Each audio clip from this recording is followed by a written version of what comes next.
Februari mosi mwaka 2025, Tanzania ilishuhudia mwanzo mpya wa elimu yetu.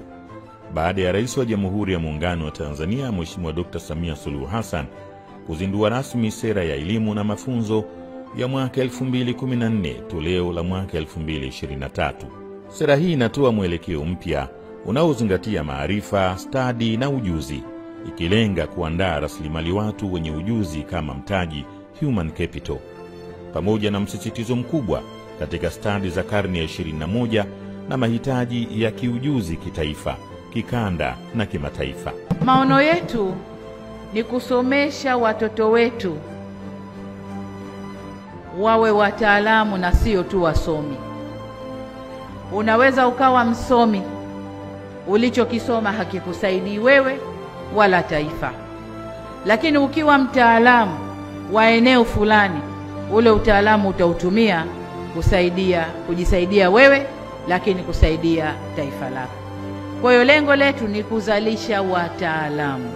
Kama wasomi watatokea, well and good, wasome, watoke kama wasomi, lakini hasa wataalamu wenye ujuzi. Lengo letu ni kutayarisha vijana wetu tayari kwa soko la ajira. Kwa kuhamasisha masomo ya sayansi, serikali imeanzisha Samia Scholarship kwa wanafunzi waliofanya vizuri zaidi katika masomo ya sayansi, uhandisi, teknolojia na elimu tiba. Hadi kufikia mwaka 2023-24, zaidi ya wanafunzi 9,000 wamenufaika na ufadhili ama scholarship hii. Katika kipindi hiki tumeshuhudia maendeleo makubwa katika miundombinu ya elimu, kama vile vyumba vya madarasa, shule mpya, vyuo vya ufundi na vyuo vikuu. Hadi sasa tumeona ujenzi wa kampasi mpya 16 za vyuo vikuu na vyuo vya ufundi katika mikoa mbalimbali. Kwa upande wa mikopo ya elimu ya juu, jumla ya wanafunzi 830,000 wamenufaika na mikopo ya shahada, ikiwa na gharama ya shilingi trilioni 8.2.